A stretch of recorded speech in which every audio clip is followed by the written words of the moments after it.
It's a cold December day, so cold in fact I've had to put my big coat on. But I can reveal two things, that one, we're at Hammersmith, and two, it's time for secrets of the Hammersmith and City line.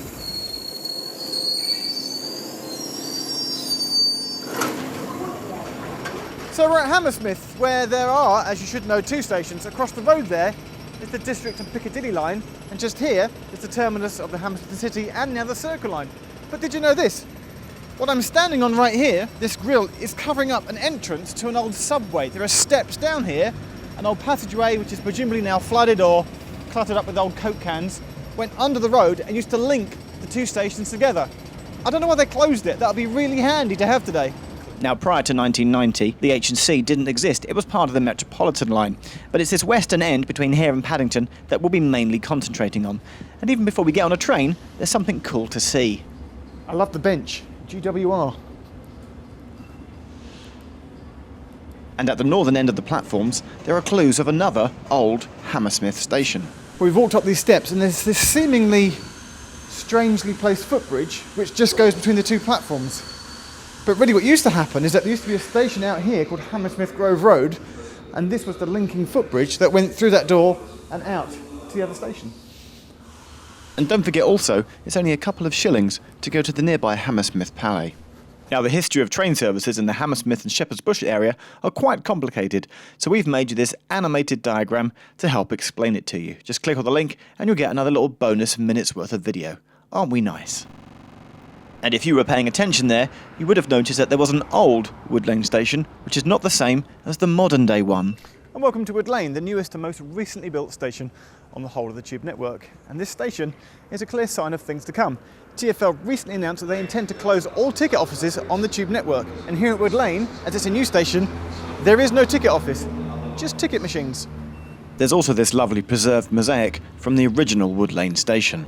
Now, we did struggle when trying to find an interesting fact about Westbourne Park, apart from the fact that the 1986 video to Boris Gardner's I Want to Wake Up With You was filmed here. But there is also this.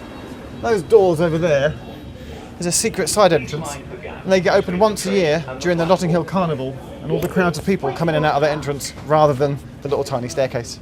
The next station is Royal Oak. So we're at Royal Oak Station, which is right alongside the mainline trains out of Paddington going down into the West Country. And here's a fascinating thing.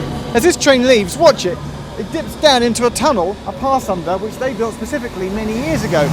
Because when Royal Oak was first built, underground trains were on the same level and they had to cross over in front of the mainline train. Imagine that happening today every 2 minutes for a tube train. Madness. But instead, there's a little tunnel. Paddington Station. From the smell of the grime of the tube to the smell of water. How can you not love this? It's the only tube station where literally 10 yards out the entrance you come from a train line to the canal. And I like canal boats almost as much as I like tube trains. Maybe there's a video series in there somewhere.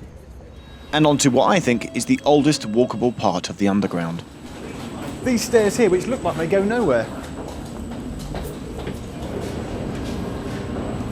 These are the stairs up to what used to be the original entrance and exit to Baker Street. And here is the oldest corridor on the whole of the underground.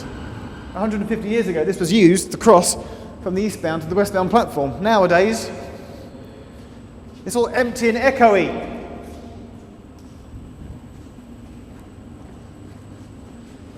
Now next, we skipped a whole bunch of stations on purpose because we'll do those when we make the Circle Line video. So here at Aldgate East is where we do the things you walk past every day and never notice moment of the video. You think it's just got a very plain, boring, yellow tiled wall. Look more closely and you'll see something amazing. There's a number of tiles here designed by a man called Harold Stabler, who worked on the remodelling of the station in the 1930s. You can find similar tiles at Swiss Cottage and Bethnal Green stations too. Probably my favourite one, the one of 55 Broadway, the Tube headquarters. There was just enough time to note that the four colours on the new seat maquette match the four colours of the lines that the S-Dock trains are being rolled out to. Then we had a quick look at this old lovely light box at Whitechapel station and the Crossrail works too, and then it was time to head back. So I hope we've shown you some things that you would have otherwise have missed on the Hammersmith and City line. And having been to the city, we've turned around, we're going back to Hammersmith, where as always, I'm getting the train home.